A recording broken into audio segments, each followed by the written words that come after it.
And for the love of God, fire Matt Canada. Oh, my God.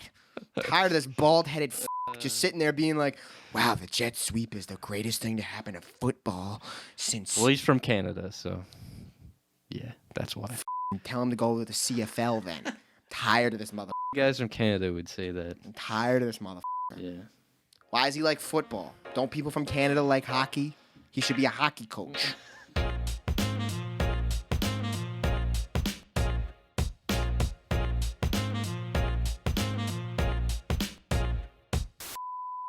All right, so welcome to another episode of the CHOW and DIMES podcast. It's been a while since we talked about the NFL, so that's what we're talking about today. So, man, I mean, at least for me, I could say that the Giants have been not too great, but you guys have been all right for the most part. Painful, but all right, I would say. Bro, it's just, why do we have to sweat out every game? Yeah, that's a... Well, you want to talk about your team first then, since it's on your mind? Yeah. All right, go ahead. Fire Matt Canada. Fire Matt Canada. Definitely. I don't care. Dude's got pictures of Tomlin. I swear to God. Dude's got pictures of Tomlin. You know that we've gone down in points per game every year that he's been our offensive coordinator? How many years has he been there? 3. Really? I did not know that. Started off at Wow. 20. Started off at 20. Then 18. And now this season he's down to 15. That's crazy. It blows my mind how...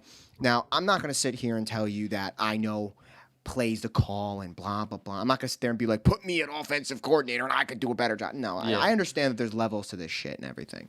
But the thing that gets me mad is that when I'm sitting on my couch watching football on Sundays and I watch the Steelers on offense, I can literally tell you, okay, first down, we're going to run left. Oh, second down, we're going to either do a screen to the right side or we're going to run right. And it all Oh, comes, wow, it's 3rd and 8. It all happens. Well, I 3rd mean, and 8. And then this genius that we have in the press box decides, oh, wow, it's 3rd and 8. Let's throw a 5-yard pass and see if our receiver can pick up 2 yards or 3 yards. I'm like, dude, air out the ball. Throw the ball. Yeah. His excuse 2 years ago was, oh, I can't really do anything because Big Ben doesn't have the arm like he used to. Okay, I respect that. Okay, no problem. Your excuse last year was, oh, I have Mitch Trubisky and a rookie quarterback who doesn't really know the offense. Okay, no problem. Well, would you blame the passing game struggles around your run game being pretty poor this year? Would you think that's part of it as well? Yes and no. Because I he's think not been that great. I think our offense is more, at the current structure of our offense, I think it's more of a pass-heavy offense because, I mean, Najee sucks. Najee's bad. Sucks. He's degraded a lot this year. I don't know whether it's him just putting on weight or just not being as agile as he used to be. Something's wrong with him. But, bro, he looks slow. That's what I mean. Like He looks just slow. looks very unathletic. I mean, it's also like, I think it's also something where like we've had injuries to key pieces. Like Deontay Johnson hasn't been playing consistently, or no, I think he's actually going to come back this coming weekend. Yeah, he's been out since week 1, right? And same thing with Pat Freiermuth. I mean, Yeah. Pat Freiermuth is Kenny's safety blanket. If the That's play breaks crazy. down, he's going, okay, Pat Freiermuth, At least they Najee. have someone like that. You know, a good tight end's important, especially for every team now. And I like Pat. It just makes me He's so good. mad that, bro, if our defense wasn't as good as it is, Yeah. we'd be losing games by like 30. And it wouldn't be because of the fact that we can't stop people. The problem would be the fact that our offensive coordinator makes me want to put my head through a wall. But you guys are, what, 3-2? Yeah, we're 3-2 right now. I mean, I don't know. You guys got a decent start already. So as an outsider, I don't really see how you guys can look at this team so far and think you've done bad. But I don't know the rest of your schedule. So unless the rest of your We play the schedule's Rams tough. this week in L.A. That's a And good game. I think we lose that game. That's a good game, though. Yeah, the Rams are decent. They're better than what they were supposed to be. Well, I mean, the Rams secondary is playing very well at the Their moment. defense is good. No, their secondary. Their pass rush outside of pass Aaron rush Donald is bad? is I mean, at least from what I've seen. I'm not big on the whole like advanced stats and shit like that. I'm not really into all that. I do the eye test. I want to watch you play. I want to watch you play against a good team. And I don't necessarily think that the Steelers will lose the game because of their defense. I really don't think so. But I think where we're going to lose the game is just we can't muster points, bro. We can't. I mean, our two losses were to the Texans and to San Fran. And San Fran, I might have sat here on this podcast, one of our first episodes, with my chest out saying we're beating San Fran. But to be honest with you, man, I figured once Christian McCaffrey broke out that 70-yard run week 1, I was like, well, this is a wrap. But we barely squeaked by the Browns, and we watched that game. And I said to you, I was like, if there's any other quarterback besides Deshaun Watson throwing the ball, we lose. And you know this, obviously, but they don't. When I went to Pittsburgh, to watch the Ravens game. Now, it was me, my dad, my cousin, and my uncle. All of us are Steelers fans. My cousin and uncle are diehard Steelers fans. Me and my dad are a little bit more realistic. Like, my cousin was the one that was telling, that I told you about, who was like, the Steelers are going to go 13-3 this year. I'm like, are you on crack? I'm like, you gotta be a little realistic here, They gotta man. show a little more than like for us to go 13-3. That means we're going 5-1 in the division. Yeah. And I hope you know we are not beating the Ravens and the Bengals twice in a season. Most fans are just gonna say that their team's gonna do well. It's hard not to. It's hard not to say that as a fan of a team. But I mean, I said this to. I think I told you this when I got back from Pittsburgh. We had no business being in that game. Yeah. I mean, from what I saw in my seats was. The Ravens receivers gave away that game 100%. I mean, there were 3 dropped passes that were touchdowns. Nelson Aguilar had one down the right sideline that literally went right through his hands. Any other receiver, that's 6. Yeah. They dropped 2 in the end zone, and I was like, we have no business being in this game. And it showed. Yeah, I mean, it's a good rivalry, though. I know you guys probably play close games against the Ravens every year. Oh, yeah. So I don't know. I'm not surprised you guys beat them, especially because you're home, too. I mean, next time, you never know when you play them at Baltimore. It could be different, but I always tell people, if you ever want easy money when it comes to betting, it's very simple. If the Steelers play the Ravens, I don't care where it is. If the line is anything more than 3, you take the other team. Yeah. Like, for instance, that line against the Steelers and Ravens was 4.5 for the Ravens. And Pittsburgh straight up won. So, I mean, you look at the last couple times playing throughout the last 5 games that they've played together. All of them are decided by less than 3 points. Yeah. Like, last year we beat them by, quite literally, 2. I'm pretty sure. Well, speaking of close games, the Giants are playing Washington Commanders. I'm staying away from that game when it comes to betting. They also play very close games every year. They're very like last year they tied them once, and then they barely beat them. Mm-hmm. I forget how much by, but when they were playing in Washington, they barely beat them. So I remember that because I remember we were driving home and it was a Sunday night game, mm-hmm. right? Yeah, and it came down to the last possession.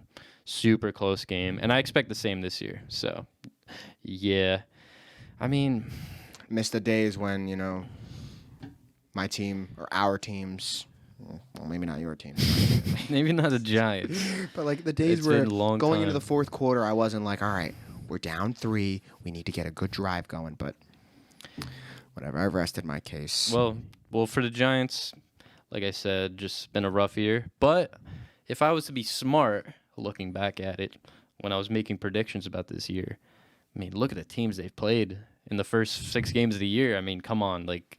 Really tough schedule. I thought they were going to come away the first 6 games, maybe 3-3, but looking back at it now, it's just, they've had so many bad injuries. They've lost their starting left tackle, Andrew Thomas. They've replaced at least 2 of their interior linemen.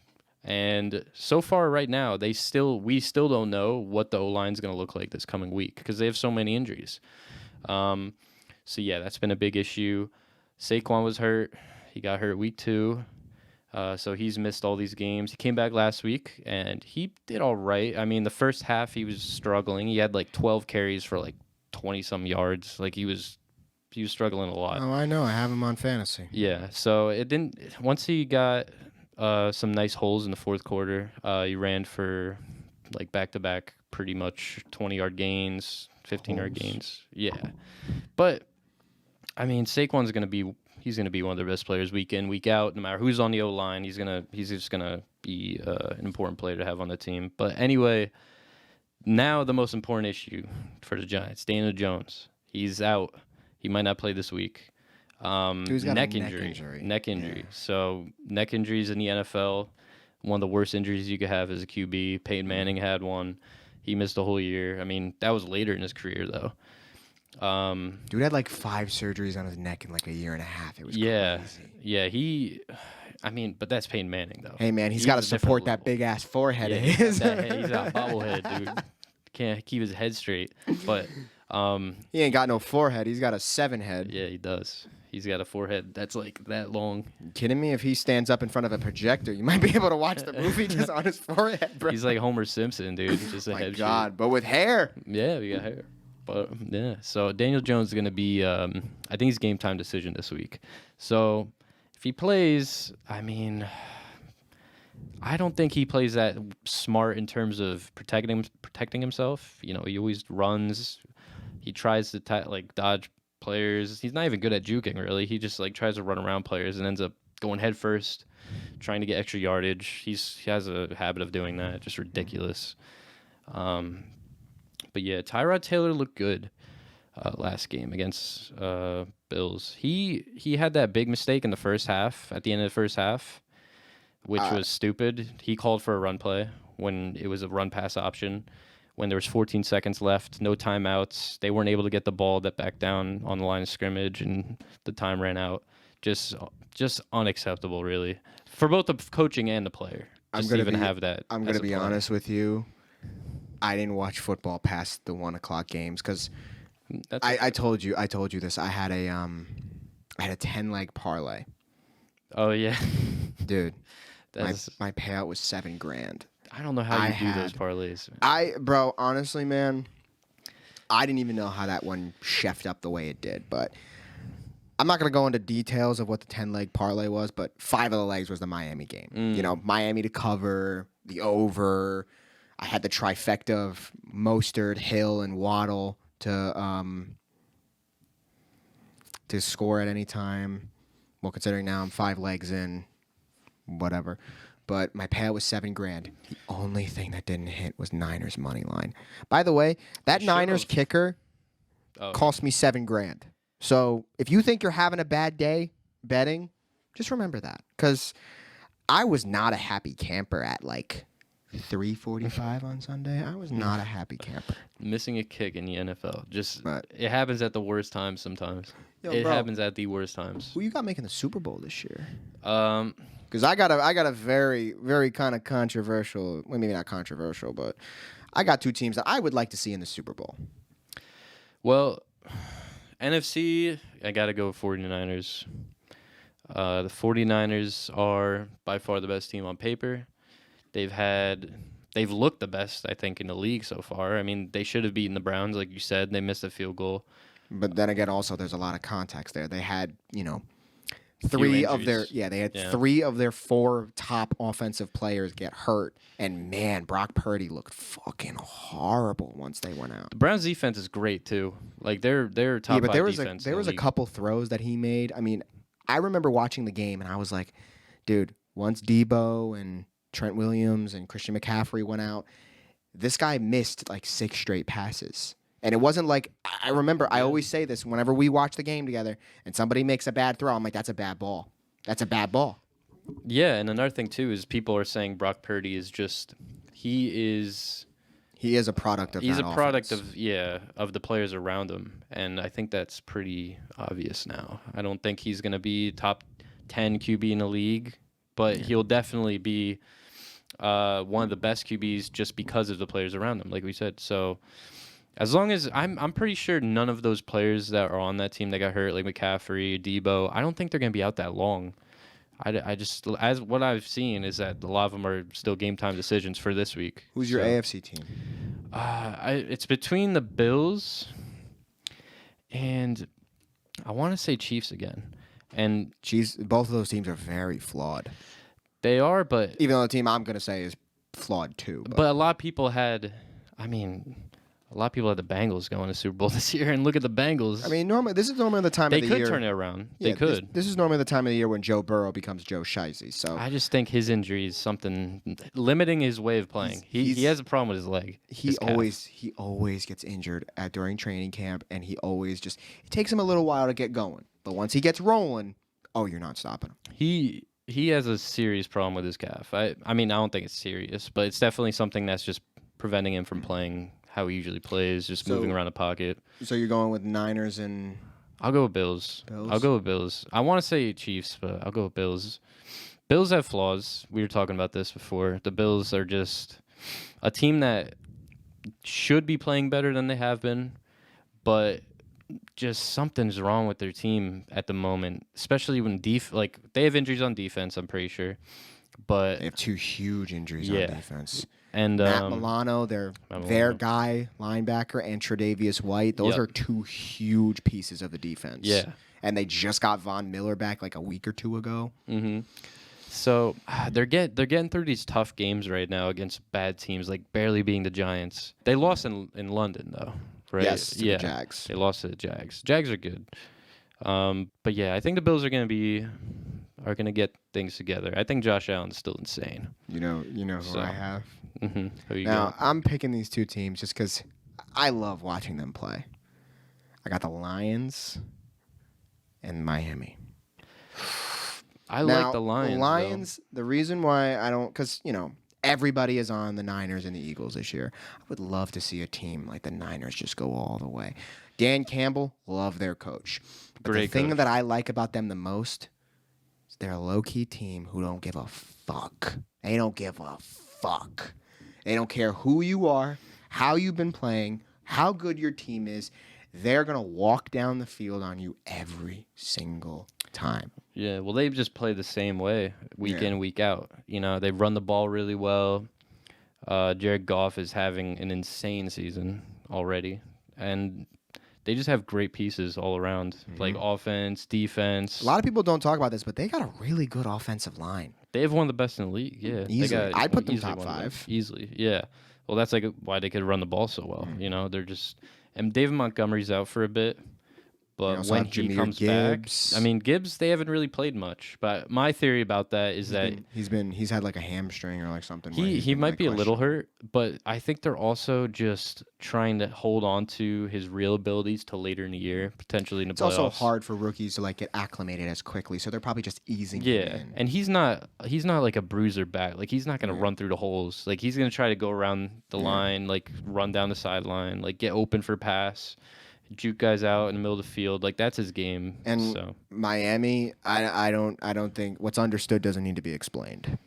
The only hole that they have is their defense. But actually no, they have two giant. Well, once Jalen Ramsey comes back, that's gonna be a big addition. Still, but I think there's a bigger glaring issue when it comes to them is Tua. Tua needs to play a whole season. So far, he's looked good, though. He hasn't really been hit yet. Yeah. So everybody talks about their pass game, but a lot of, obviously, everybody knows they run the ball, scored man. 70, but dude, they run the ball. They are a run first team. Don't get that wrong. They run the ball. Their first and second string running back, the week they scored 70, had 4 touchdowns each. Yeah. Each. And love Mike A-Chain's out, though. Yeah, A-Chain's out. Love Mike McDaniels. Yeah, he's smart. He's also a coach who...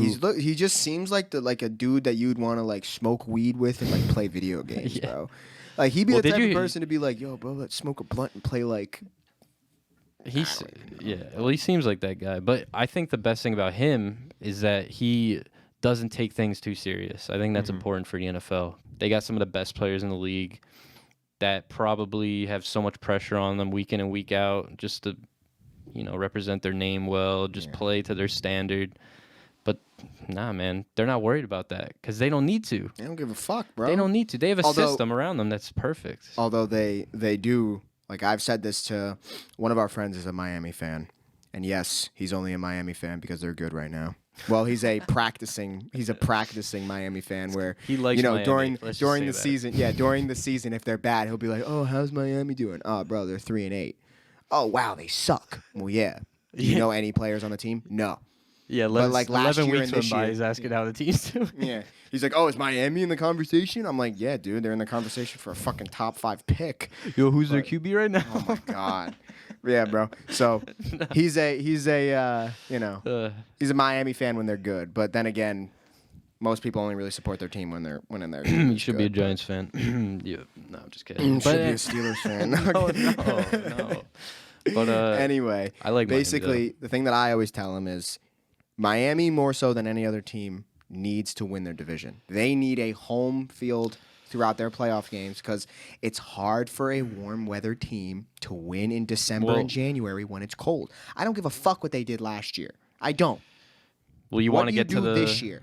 The next topic then, and just goes right into this about the Jets and how. Oh yeah. Because the Jets aren't bad now. That defense is legit. They are legit. That defense is scary good to the point where if Aaron Rodgers didn't snap his Achilles week 1.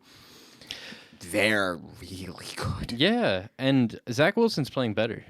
Like he actually doesn't look that bad right now. He's doing his job. Their run game is on point right now. Breece Hall is. I said this last year before he tore his ACL and even whatever, but he is such a good back. He's so good. He reminds me so much of I hate the fact that I'm going to say this, but he reminds me of Le'Veon Bell so much. Mm-hmm. He has that burst. He waits. The patience, the burst of speed, and I've said this to you the other night. I was like, you can tell how good a running back is by how many steps it takes for them to just be able to say nobody can touch him. Mm-hmm. Like I always bring up this point whenever I bring this topic up.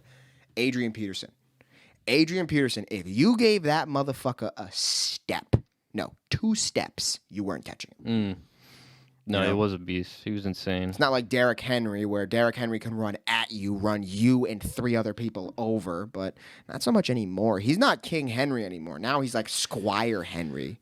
Yeah, I mean, will he be traded too? There's been a lot of talk about him being traded, Derrick Henry. I mean, he has no value though, especially since nobody wants to pay a running back. But let's round this back to the original thing. Do I think the Jets could be a playoff team? Yeah. No. They would need Miami. They would need Tua to scramble his brain again. Forget division. I mean, obviously support to win division games. Even then, there's 2 AFC spots. There's 2 AFC wild cards. I don't see them winning their division with Zach Wilson. No, they're not winning the division. No. I think what's going to happen is between Miami and Buffalo, whichever team doesn't win the division, the second team will be that first playoff seed. Now, for the AFC, you can't disrespect some of the other divisions in there. Like, my division, I do 100% believe that the Ravens will probably win my division, but the Bengals will be good enough to be a 10-win team. I don't see them putting up not so much the numbers, but just being able to keep up with it, Yeah. I just don't think I don't know. When looking back at the Jets, probably at the end of the year, there's gonna be 2 games that I think are gonna be the reason why they don't make the playoffs. Them not beating the Patriots at home, I think that was week 2 or 3, I don't remember. But the Patriots suck this year. How do they not beat the Patriots? And Bill Belichick refuses to change the way he coaches. He doesn't. He's not his coaching style and his game plan has not changed in forever. Well, they just can't scare. I mean, yeah, their offense, they don't have a QB. I mean, it's that simple. I think that's the biggest reason why they And he's proving more and more every single game I watch him. Tom Brady made him the best coach ever. Yeah. Well, players make coaches. I believe that wholeheartedly. I don't. And the argument I can give you is Andy Reid. Yeah, you can sit there and say, "Oh, well, he didn't do shit before whatever." Dude went to 3 straight NFC Championship games and a Super Bowl with the Eagles. No, he didn't win. He needed Mahomes to win the Super Bowl, but he was already an established coach. But they had a good defense at those years. I mean, Which years, with the Eagles or with the Eagles. Chiefs? Eagles. I'm pretty sure they had Brian Dawkins, but also they had They had a few Dante other guys. Culpepper. But he was probably looked at as a coach that couldn't get to the finish line, really. Well, couldn't. He needed a QB. Like, that's what these... We had Dante every coach needs a Culpepper, QB. Mike Vick, and then even Alex Smith before that. Every coach needs a good QB around them in the NFL. Like, that's how you win the Super Bowl. You just need good QB. Like, I think, there's coaches that can carry teams based off of coaching. But, nah, dude. That's the other way around. The players carry the coaches. It's usually going to be like that for most sports, I think. Who picks the players? Just the GM. The coach does. I mean, it might be Who like a makes tandem. who makes the phone call to say, yeah, you've been drafted? The coach. Like, are you going to sit here and tell me with a straight face that, Brock Purdy made Shanahan a good coach? No, but... Are you going to sit here and tell me that Jimmy Garoppolo made Kyle Shanahan a good coach? Dude, they got McCaffrey. They got the best left tackle in the league. They got one of the best tight ends in the league. They got Debo. They got an insane O-line in general. Their defense is insane. Look at it. It's Kyle Shanahan. This is another good example of last year. Giants had a shit team. Brian Dable wins Coach of the Year. Now, since they're crap, they're really being exposed because they're playing good teams this year. What are they saying now? Oh, they played easier teams last year.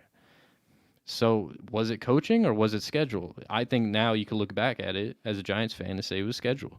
Their schedule was easy. They only played two playoff teams last year.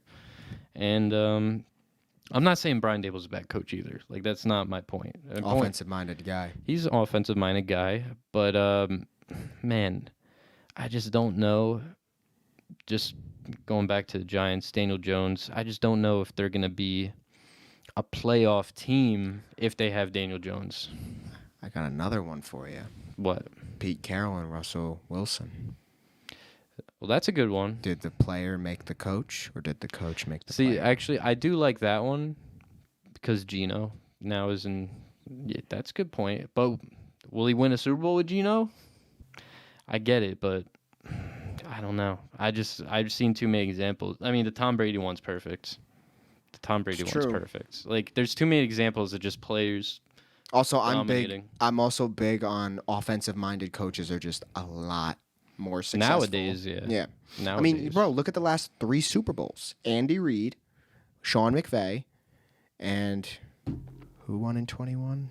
So in 2021, Tampa beat the Kansas City Chiefs, Tom Brady, the GOAT. But yeah, that was 2021. God, I hated him. God, I hated him. What's so wrong with Tom Brady? I was sick and tired of every single year when the Steelers were in the playoffs. It would always be inevitable that we would play the fucking Patriots. And it always was. We never beat them. Bro, I had a college roommate that was a Patriots fan. And I literally told him, if my team plays your team, I'm not your friend. And if my team loses, you're sleeping outside. Well, the Patriots are going to be trash for the next 20 years. I know. So I'm literally reveling in that. Yeah. I'm like, when I look at the scores and the Patriots are down 28-3, I'm just like, yeah. You had 20 years of success, and now you get to be dog shit for the next 10. They are dog shit. They will be bad, especially if Belichick leaves. But, yeah. Those were some topics we wanted to talk about, and a little bit of a recap since we haven't talked about the NFL in a while. We figured we'd give you guys updates on our team and how many concussions we've gotten from bashing our head into the walls after watching our teams. Yeah. Well, my team in particular. Bro, you team. probably have twice the amount of concussions that I have. I've gotten to a point where I just accept it. Like, I really do. I see the issues, and I just accept it. We passed the notion you're allowed to root for one team from each division, or from each conference. Since both of our teams are just absolute, I don't want to say bottom of the barrel. Nah, but, Giants are. Yeah, but, you guys are just holding on. I said it to you. I said it to you there. I was like, if I go to Pittsburgh and we lose to Baltimore, again, the second time that I've been there, we've lost to Baltimore, I am going to start rooting for just an NFC team and just casually watch the Steelers. Because, man, I am sick and tired. Bro, do you know our defense has almost as many touchdowns as our offense? Mm-hmm. Yeah. Yep. Anyway, I don't want to sit here and, continue to talk about the Steelers, but all I have to say, TJ Watt, Defensive Player of the Year. Put that down. Put that in writing. Might be. Put it on the board. He might end up being that. So, yeah. Thank you guys for watching. We're going to be doing more podcasts every week, and keep coming and watching them, and like and subscribe. Follow our TikTok. Yeah. Stay beautiful, my peoples.